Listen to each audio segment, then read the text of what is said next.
Hi everyone, welcome back to my channel in the Vishwas batch class number 2. Okay, so in this video we will discuss about the relative atomic mass. Right, एक second जो मैंने आपको पहले वाली video में कराया था एक बार मैं आपको उसका एज अ शॉर्ट लिस्ट दे देती हूँ।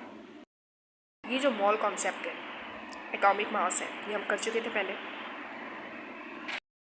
राइट। और आज हम डिस्कस करेंगे रिलेटिव एटॉमिक मास। तो रिलेटिव एटॉमिक मास, आर मतलब रिलेटिव, ए मतलब एटॉमिक और एम मतलब मास, ठीक है। तो रिलेटिव एटॉमिक मास किसके इक्वल होता है? एक कोई भी हमारा एलिमेंट है, वो एलिमेंट जो बहुत सारे एटम से मिलकर के बनता है, ठीक है। तो उस एलिमेंट का किसी भी एक एटम का जो मास है, ठीक है, जैसे कि इस पेन के अगर मैं ढक्कन के एक एटम का मास लेती हूँ उसको मुझे अपॉन करना है अपने एटॉमिक मास की, यानी कि AMU की वैल्यू की। AMU की वैल्यू क्या थी? एटॉमिक मास की यूनिट क्या थी? 1/12 into mass of C12 atom, यही थी, राइट। एग्जाम्पल लेके देख लेते हैं। जैसे मैंने यहाँ पे N का यानी कि नाइट्रोजन का एग्जाम्पल लिया है। तो अगर मैं नाइट्रोजन के पूरे एलिमेंट के अगर 8 एटम का मास लिखती हूँ, दैट मीन्स नाइट्रोजन आता हमारा 14 नंबर पे, तो मैंने यहाँ पे वो लिख दिया, ठीक है। फिर 1/12 मास ऑफ 1 C12 एटम। एक सेकंड मैं आपको कुछ दिखाती हूँ, अभी एक सेकंड रुकिए। अब आप सोच रहे हो कि अभी तो दीदी ने बोला था कि एलिमेंट के किसी भी एक एटम का मास लेना, और अभी वो अचानक से 1/12 मास ऑफ 1 C12 एटम लेके आ गई। तो बेटा जी, हमने पिछली क्लास में ये पढ़ा था कि एटॉमिक मास की जो यूनिट होती है वो क्या होती है? 1/12 mass of 1 C12 atom, right. अगर मुझे नाइट्रोजन का निकालना है तो मैं नाइट्रोजन का 14 इंटू दोनों साइड में यही चीज़ लिखूँगी, ठीक है। फिर ये क्या हो जाएगा? कंप्लीटली कट हो जाएगा 1/12 मास ऑफ 1 C12 एटम, और नीचे भी यही वाली वैल्यू होती है, पूरी क्या हो जाएगी? कट हो जाएगी, तो हमारा 14 बचेगा। 14 आ गया। अब यहाँ पे मतलब जब मैंने रिलेटिव एटॉमिक मास निकाला तो यहाँ पे तो मेरा नाइट्रोजन ओनली 14 आ रहा है, इसका कोई यूनिट नहीं आ रही। मतलब अगर नाइट्रोजन 14 आ रहा है दैट मीन्स ये रिलेटिव एटॉमिक मास है। और हमने पिछले एग्जाम्पल में जो किया था एटॉमिक मास का, वहाँ पर नाइट्रोजन के आगे AMU भी आ रहा था। मतलब जहाँ पे यूनिट लेस होगा दैट मीन्स वो रिलेटिव एटॉमिक मास है, जहाँ पर एटॉमिक मास की यूनिट होगी दैट मीन्स वो क्या है? एटॉमिक मास है, ठीक है। जहाँ पर यूनिट आपको मिल गई दैट मीन्स ये एटॉमिक मास है, और जहाँ पर यूनिट नहीं है दैट मीन्स ये क्या है? हमारा रिलेटिव एटॉमिक मास है। अब एक AMU किसके इक्वल होता है? मैंने पिछले क्लास में बताया था, दोबारा बता देती हूँ। 1/12 into mass of C12 atom के इक्वल होता है एक AMU, ठीक है। AMU क्या है? एटॉमिक मास की यूनिट है, एटॉमिक मास यूनिट, ठीक है। अब अगर अभी ना ये चीज़ बहुत अजीब लगती है अगर हम बार बार बोलें कि 1 AMU equal to 1/12 mass of C12 atom. अगर कोई और आके पूछे और हम बोले कि 1 AMU क्या होता है? 1/12 और मास ऑफ C12 एटम होता है। बहुत कॉम्प्लेक्स सी चीज़ है, तो इसको सिंपली बोलने के लिए, क्योंकि हमने बेसिकली यही देखा है कि किसी भी चीज़ का वजन बताने के लिए हम ग्राम या किलोग्राम का यूज़ करते हैं। तो अगर हमें पता चल जाए कि 1 AMU कितने ग्राम और कितने किलोग्राम की इक्वल है तो बहुत ज़्यादा सिंपल हो जाएगा इसे बताना। बड़ा क्या बोलेंगे हम लोग? ये बोलेंगे 1/12 into mass of C12 atom. तो ये काफ़ी ज़्यादा कॉम्प्लेक्स लगता है, राइट। तो यहाँ पर ना हमें 1 AMU को ग्राम और किलोग्राम पता चल गया। अब ये तो रेक्टिफिकेशन वाली चीज़ होगी कि 1 AMU कितना ग्राम के इक्वल होता है? 1.66 इंटू 10⁻⁻24 ग्राम होता है। और अगर किलोग्राम लिखना है तो 1.66 इंटू 10⁻27 किलोग्राम हो गया, राइट। जैसे यहाँ पे मैंने एग्जांपल लिया नाइट्रोजन एटम का, मैंने फिर से एग्जांपल उठा लिया। मतलब मास ऑफ नाइट्रोजन एटम क्या होता है? पीछे मैं आपको कुछ दिखाती हूँ, एक सेकंड को। देखो यहाँ पर हमने निकाला था मास ऑफ नाइट्रोजन एटम, निकाला था 14 AMU, क्योंकि 14 इंटू ये वाली वैल्यू थी और ये वाली वैल्यू इक्वल टू क्या होता है? AMU होता है। ये देखो आप लोग कि 1 AMU इक्वल टू ये है, तो यहाँ पर 14 इंटू AMU आ गया, राइट। मेरे को वापस से इसी 14 AMU को मुझे ग्राम और किलोग्राम में निकालना है। मतलब ग्राम की वैल्यू क्या मैंने आपको बताई? ये 1.66 इंटू 10⁻⁻24 ग्राम होता है। तो अगर नाइट्रोजन का मास मुझसे ग्राम में पूछा जाएगा तो मैं 14 इंटू 1.66 इंटू 10⁻⁻24 ग्राम लिख सकती हूँ, सही है।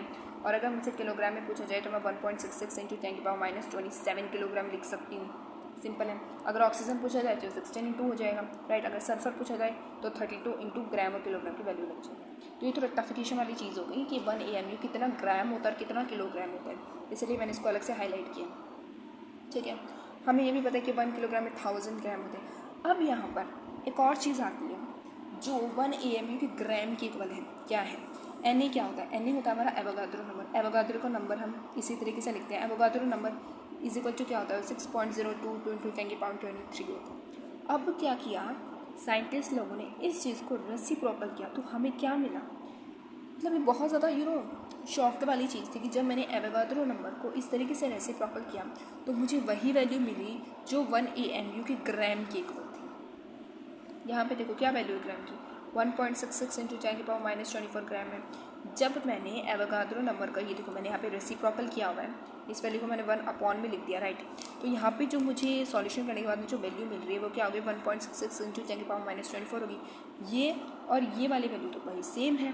दैट मीन्स कि अगर मैं एवोगाड्रो नंबर का रेसिप्रोकल करती हूँ तो वो ग्राम के इक्वल होता है कि नहीं होता, हो जाएगा, ठीक है। जब मैंने यहाँ पे एवोगाड्रो नंबर का रेसिप्रोकल किया तो आप सॉल्व कर लेना, यही वाली वैल्यू आएगी, ठीक है। दैट मीन्स 1 AMU कितने ग्राम होता है, 1.66 इंटू 10⁻⁻24 ग्राम होता है, या फिर 1/Na ग्राम भी हो सकता है।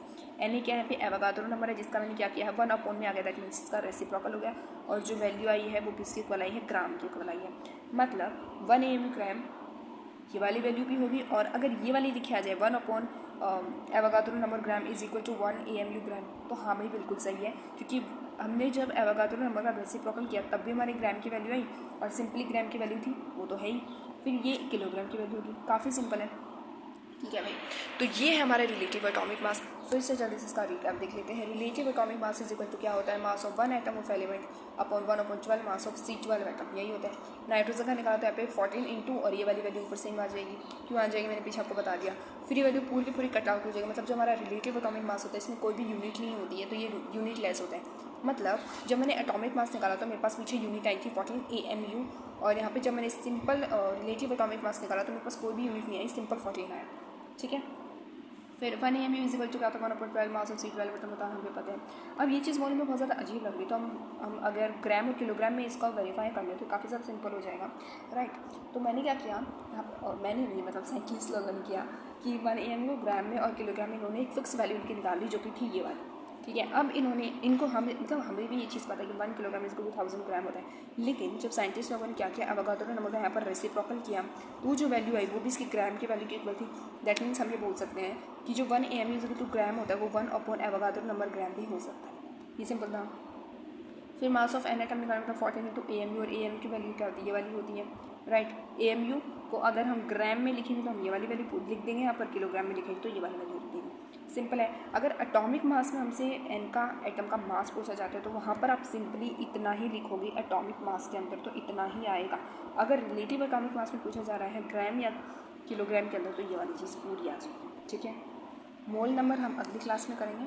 So thank you for watching. अगर थोड़ी बहुत भी हेल्पफुल हुई है तो लाइक करें, चैनल को सब्सक्राइब करें, एंड बस keep study, keep hard work, achieve your goals. Thank you for watching.